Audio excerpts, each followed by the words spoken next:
Welcome to the second episode of Snark Awe, a Lemon Media Network original. Longtime Lemonheads know I'm Peter Rothpletz, Don Lemon's head writer, and today we're going to be breaking down Donald Trump's wonderful, beautiful, bigly first 100 days, and why the period has Gen Z souring on the president. Joining me today is a very special guest, my good friend Andrew Zucker.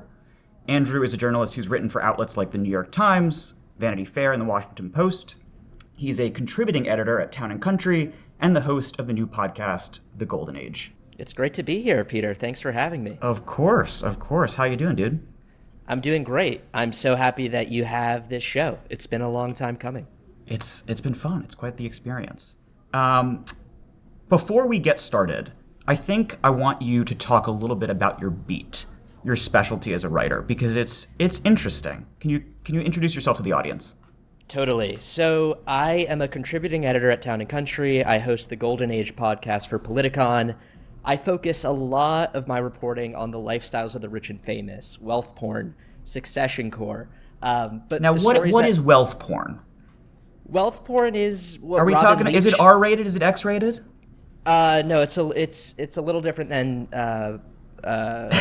wealth porn without the wealth in front of it. Uh-huh. It's about excess, and it's about how the world's most powerful people live and what they use with their power, and the people who service their power. And so I've written about everything from how people name their yachts to real estate deals for canceled men like Harvey Weinstein, Jeffrey Epstein, and the discounts that you can achieve on properties if they're owned by them. I have a really fun beat. I'm really lucky, and I get to write at these amazing places. And increasingly, as we'll talk about, as wealth and wealth culture has intersected with this presidency, a lot of my reporting has focused on politics. And this is an administration unlike any other. It kind of feels like the cabinet is almost like a C-suite, just with a number of billionaires and business executives in there. And there are no shortage of stories. Well, I'm desperate to know how rich people name their yachts, but we'll have to save that for another day, another conversation. I'll fill you in later, yeah. Please. But to start us off, let's listen to our Attorney General earlier this morning at a cabinet meeting. Pam? President, your first 100 days has far exceeded that of any other presidency in this country. Ever. Never seen anything like it. Thank you. Never seen anything like it. Pam Bondi, well, one of a it's kind. It's been an eventful 100 days. I don't know where you want to take the conversation, but I just want to start by saying the concept of the 100th day irritates me a bit because it's meaningless. The president has no more or less power on the 101st day than he has at the 100th, but nonetheless, it's entered the media parlance and we have to deal with it. So, what do you make of Trump's first 100 days? Well, I do think the first 100 days are important as a construct because I think there is pressure on presidents to accomplish a lot in the first 100 days. And I think one of the interesting parts of this presidency that hasn't really been talked about a lot is that he's jammed a lot into those 100 days. And I wonder how many issues that have broad support he has left in these next 3.5 years. He's focused a lot on 80-20 issues. As well as a lot of that would be policies that 80% of the country loves and 20% absolutely hates, as well as a lot of policies that the country absolutely hates, just plainly. I think that the first 100 days have been marked by this global trade war that he's introduced. I think it's been marked by his immigration policies, Kilmar Abrego Garcia, and sending people to the gulags in El Salvador. I think a lot of young Americans voted for him for various reasons. Some of them were upset that their language was being policed. Some of them were upset by the state of the economy. And instead of, I think he had an opportunity to use some tariffs, to use some levers to bring prices down and boost the American dollar, but instead he's kind of enacted this Brexit-like disappearance from the world stage, and that's not really what voters elected him to do. So on that note, I want to pull up some relatively new polling from The Economist and YouGov. Now, in fairness, this was released on April 9th, so about 2 weeks ago, but I think it more or less still holds. Was that after Liberation Day? Oh, that's a good question. I think it was. But anywho, what I really want to hone in on is how you can see across the board Trump is sort of tanking. This is net favorability of Donald Trump compared to the start of his second term. So he's, with the exception of, I think, Gen X, which he's above water with, +1. Everyone else, he's dramatically underwater. And specifically Gen Z, 18 to 29-year-olds, he's down 29 points. Why do you think they're souring on him so quickly in particular? Is it tariffs? Is it immigration? Is it Kilmar Abrego Garcia, his plight that has really opened their eyes? Is the fact that they can now say the R slur and the P word again? Is that just not is it not hitting as good as they thought it would? I think the answer is yes to all of the above. I think what's interesting about where you see that big drop come for young voters is when some of these immigration stories faces get put to these immigration stories, and it becomes less about just numbers and descriptors of people, but really human stories. And I think Americans wanted a sealed border. I think young people actually were with the president, broad strokes, broadly speaking, on immigration, but they didn't want cruelty. And I think that has been a weight on this president's approval numbers. He had a mandate, and he had this opportunity to come in the first 100 days with policies that a lot of Americans, including many young ones, supported, whether it, I think everyone can agree there is waste, fraud, and abuse in government. I think everyone can agree that some countries do take advantage of us. The immigration policies during the Biden years maybe weren't perfect, and he had this big mandate, but instead of taking a scalpel to issues, which I think many voters thought he would, he took this giant hammer. Yeah. And so that, I think, might explain some of the decrease in support from young people. No, I like your point about how faces matter, stories matter, symbols matter. We've mentioned now Kilmar Abrego Garcia a couple of times.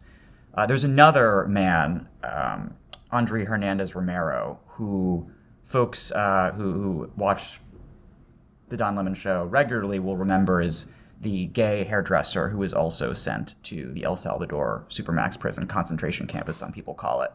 And without, stereotyping him, if you look at pictures of him, he appears to be a very effeminate, sort of stereotypical gay man. And I had conversations with some of my very conservative family members, and they could not in any way rationalize why this man was sent to a forced labor camp to never see the light of day again. Well, maybe he had tattoos on his fingers.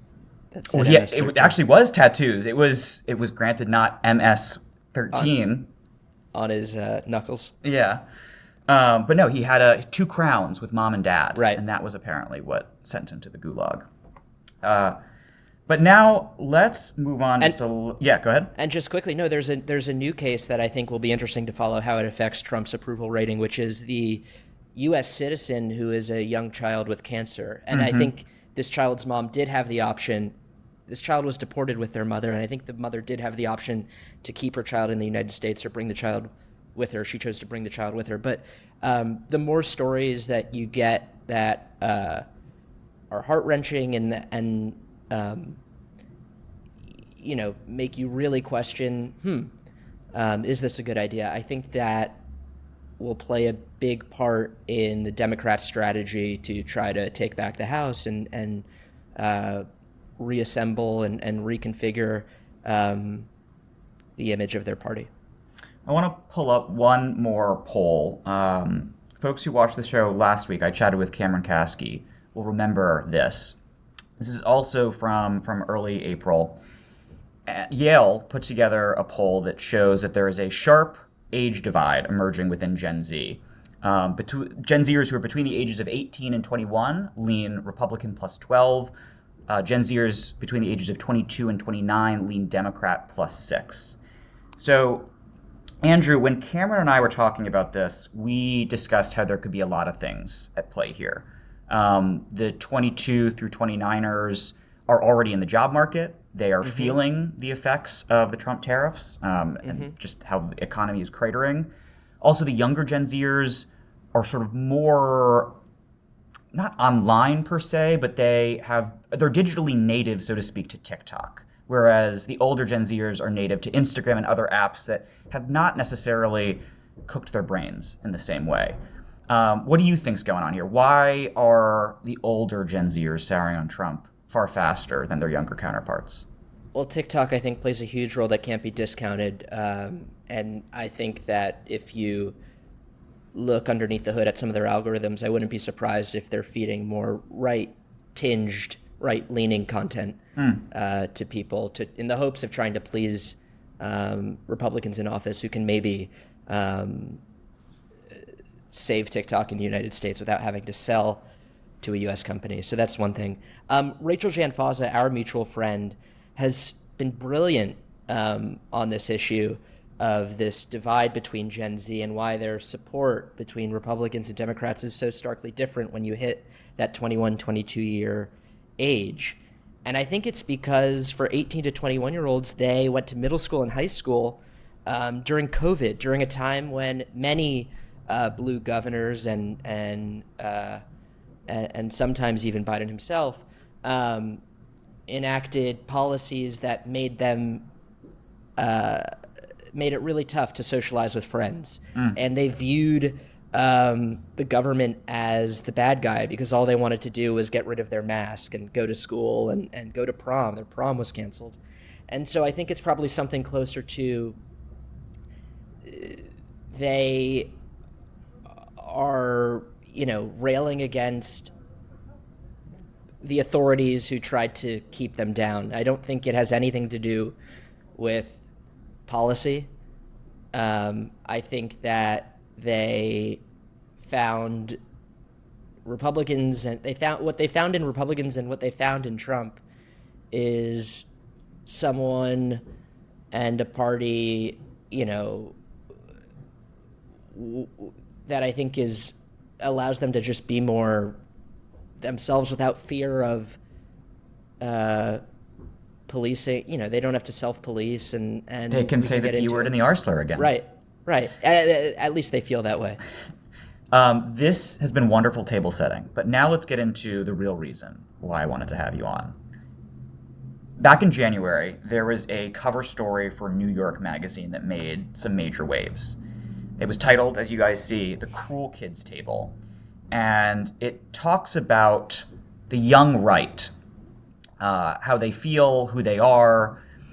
And putting the piece aside for a second, I do think there was a vibe shift after the election. 100%. MAGA did feel culturally ascendant in a way that it never did in Trump's first term. I think all throughout the first term, there was a certain cringe factor to openly associating with MAGA, at least among young people. I think after Trump won in November, that changed.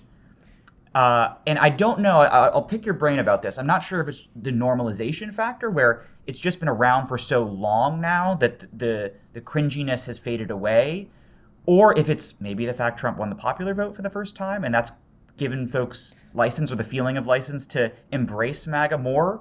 But first, let me get your thoughts on the piece, and then we can talk about sort of the broader... I want to talk about that. Yeah. If I can begin with that, actually, I'd love to. Go for it, yeah. I think since, you and I have gone to college, culture has moved a mile a minute and really shifted like crazy. And as you said, MAGA did feel ascendant after the election. And the late, great Andrew Breitbart has this famous quote that politics is downstream from culture. And when we were growing up, I think that the cultural figures that our peer groups and young people admired were actors, actresses, athletes, though people still admire athletes today, but people who really leaned left, not figures who leaned right at all. And when you look at culture today, who are the people that young people look up to? It's entrepreneurs, it's Elon Musk, it's Mark Zuckerberg, it's everyone on that inaugural stage. And I think as they look up to these figures, they take cues from them. And when you see them all going to the court of Mar-a-Lago, and you see them up on that stage, and you see them congratulate the president on Twitter or X in ways that they never felt like they could before, I think that gave a lot of young people not even permission, but gave it held the hand of a lot of young people to come along on this MAGA ride. So that's my take as to the cultural ascendancy of MAGA. I think it has a lot to do with the tech overlords and the manosphere and business executives and entrepreneurs who young people look up to. Do you think that that cultural ascendancy still exists? Because my contention is that it's evaporated in just a shockingly short period of time. It seems to me that the coolness, the vibe shift, so to speak, that we saw post-election has entirely disappeared. And I don't know if that's because of the tariffs. I don't know if it's because Trump's polling has dropped off a cliff. But I don't, whether it be, granted, all of this is anecdotal, but I don't see the same confidence in the MAGA-leaning young people, at least online, and some in real life, that I've met.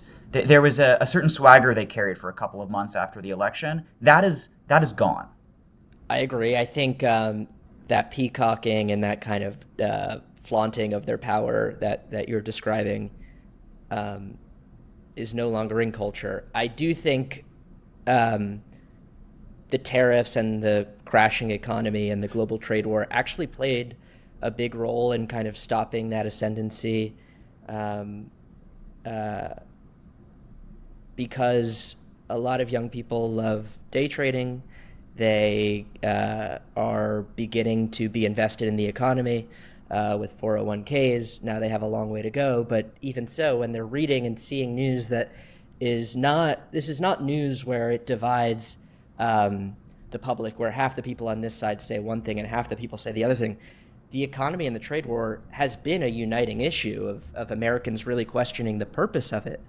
And I think once it began to impact them and their wallets and soon the prices of goods, I think that that confidence slowly began to fade, or quickly began to fade.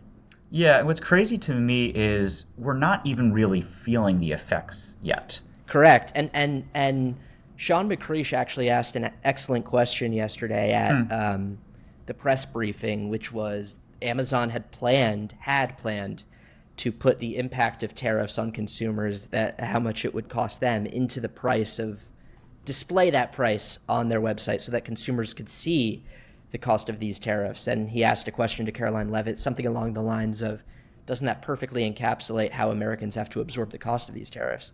And she called it, I think, a political act by Amazon. A hostile and political act. Hostile, and within a few hours, Jeff Bezos had called President Trump and apologized, and that feature on Amazon was no longer there.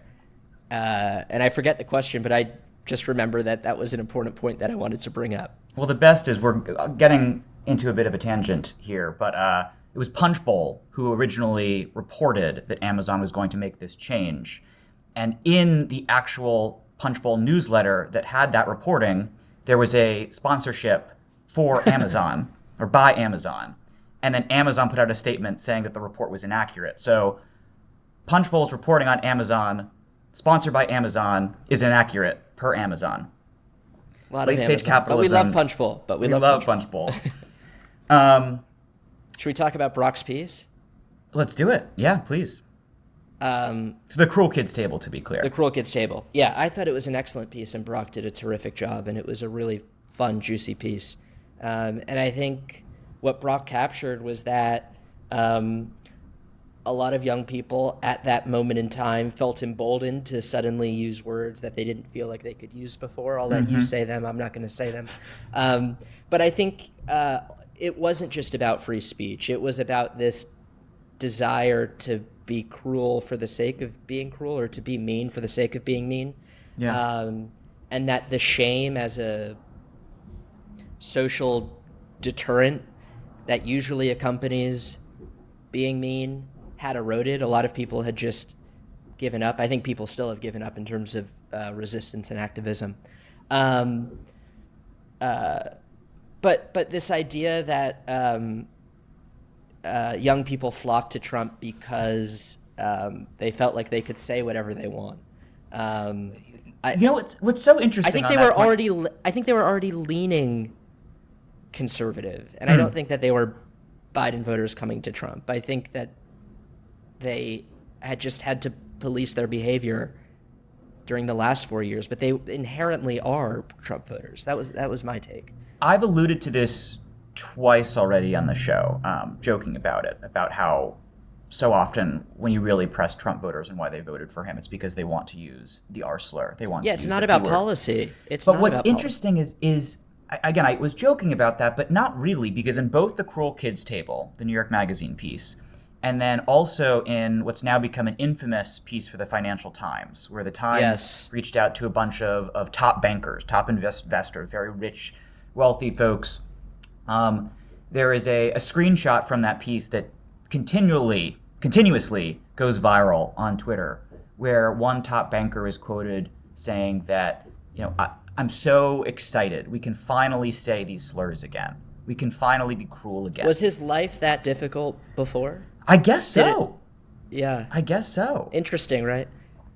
I have a hard time believing that. But I think that there was this idea. I think the manosphere is inextricably linked to this, and this idea that as these podcasting figures ascended and became cultural icons, they were saying these words, so shouldn't I be able to say these words? And Democrats are so closely linked with mainstream culture and the mainstream press, where those words aren't okay to say, that it became this divisive political issue. Okay, I wasn't planning to talk about this, but now I'm interested. So if we're correct, if our thesis is right, and for perhaps not a majority, but a significant minority of Trump voters are flocking to him simply because they want to say the bad words, should Democrats? I'm not. Sure, but should Democrats say, should Democrats make it permissible culturally to say the bad words? I don't want to give advice to Democrats, but I will say I think that Democrats need to. I'll give you an example. Governor Newsom started a podcast, and I think that he had hoped that this would be a place where people from the right could come on and they could have these freewheeling discussions where they would be able to say maybe bad words and other controversial things, and it would be okay. But I think that Molly Jong-Fast said this best. It's not that Newsom should start a podcast and have these figures on. It's about Newsom going on others' podcasts and trying to win over those voters. So it's not about giving permission to Democratic voters to say bad words. It's about trying to convince people who feel like they want to say these words, and we keep on saying, who want to be mean for the sake of being mean, to find another option that gives them political life and political refuge. Speaking just for me, just for Peter Rothpletz and not for Andrew Zucker, if people want to use gay as a synonym for weak or lame or stupid again, if we get Congress and the Senate back, that's a trade I'm willing to make. By all means, go. Say it. Say it. Okay, Andrew, one more thing I wanted to talk about now that you've brought up Gavin Newsom. Yesterday on the show, Don did a report card. He delivered a report card to the Democrats for their performance over the first 100 days. What letter did he give? Well, not to the Democratic Party, but to specific Democrats. He name-dropped about half a dozen or so figures who have been doing really well, who performed admirably, heroically even, over the last 100 days. And then he's named a couple of folks who have not done so well. Newsom was in the latter category. Yeah. We can dive deeper into Newsom if you want, but I'll give you the floor. Is there anyone in the party who is exceeded your expectations? And then we'll get into the other disappointments. Who's done really well in your mind? Yeah, I think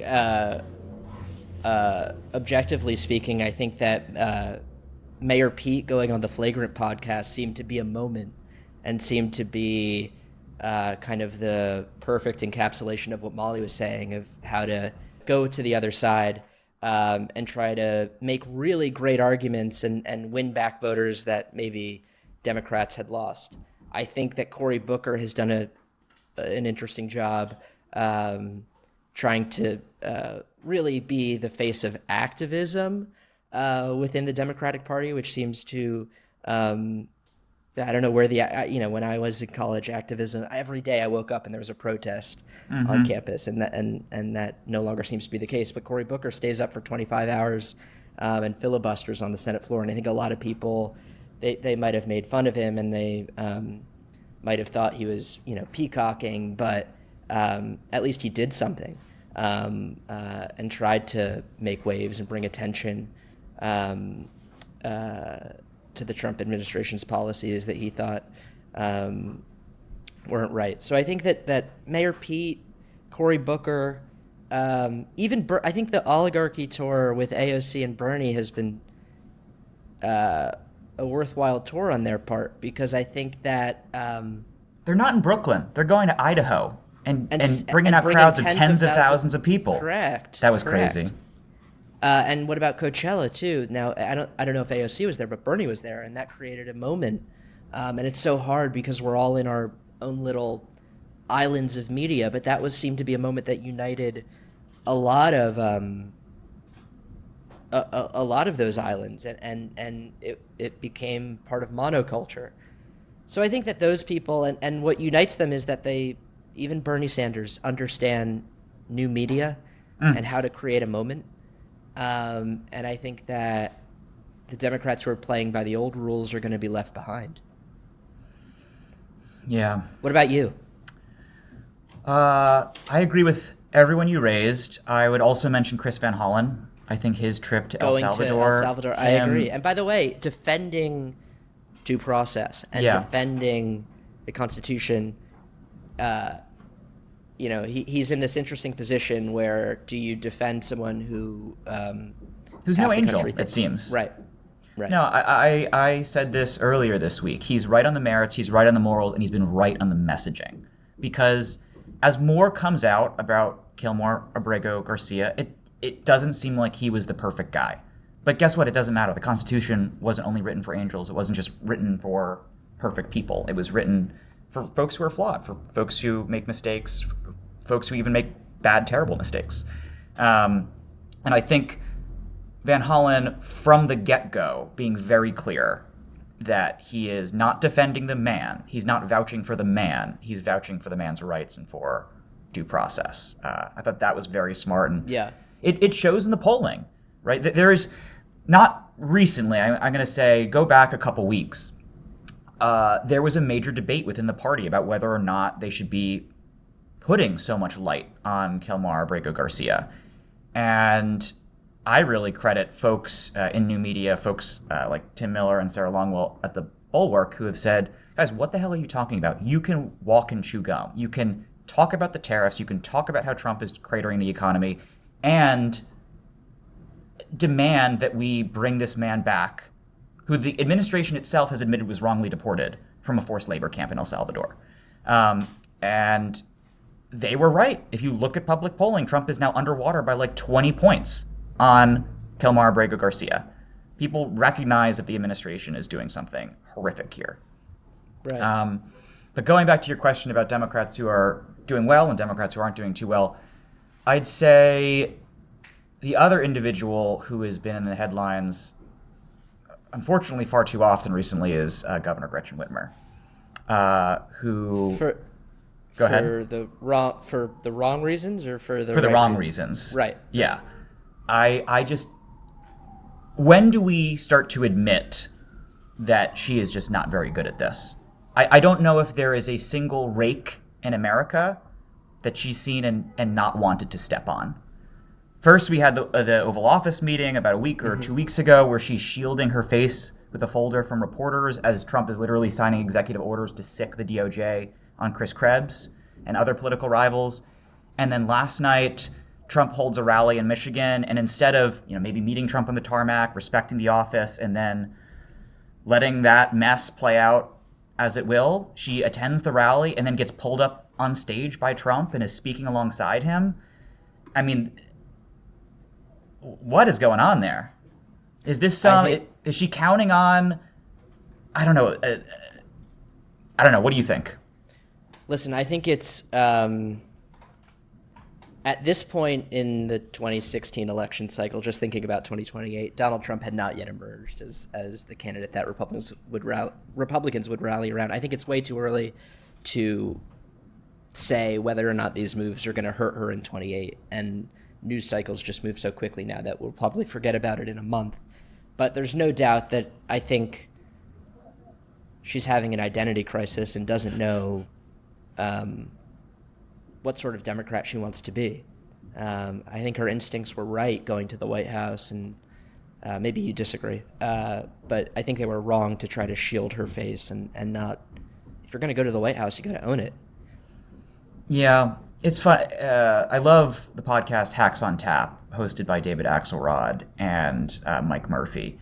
And they've been talking a lot about Whitmer recently. I think Mike Murphy is actually a personal friend of hers. And they say that she has great political instincts. And my reaction recently is maybe. I don't see them, but who knows? I agree with you that if you think back to the 2004 election, when Bush was reelected, despite all of the fallout from Iraq and Afghanistan that was already beginning to emerge, Democrats felt like they were in the wilderness. They had no idea what was going to save them. And then to your point, Barack Obama came out of nowhere and became this cultural phenomenon, this cultural force. And what about after 2012? Didn't the GOP do the autopsy and then? True. Yeah. Yeah. So I've been wondering where the Democratic autopsy is. In all seriousness, I would have thought that there would have been someone who was. I think it's Abundance. Yeah, it's probably.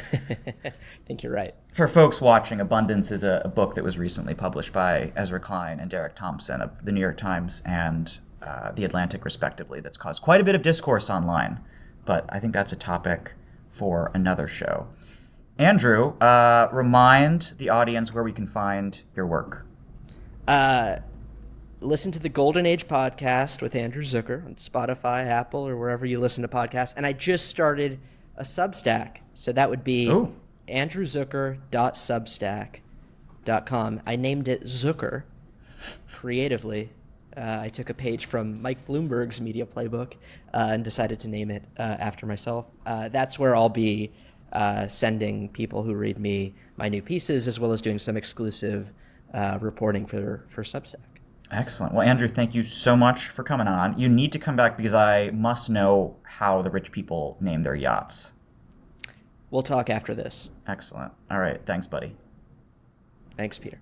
Thanks, everyone, for watching. Your support means the world to us. So make sure you hit the like button and you subscribe to our channel to make sure that you never, ever miss a video. We're live every day, 10 a.m. Eastern Time. We drop even more content at 2 p.m. Eastern and 5 p.m. Eastern. And if you want more Don Lemon Show content, we'd love for you to become a member of the Lemon community, where you will receive access to special community posts. You'll get exclusive content and members-only live shows. So head over to our channel page or click the join button on this video. Again, thank you for watching. We appreciate your love and your support, and we will see you next time.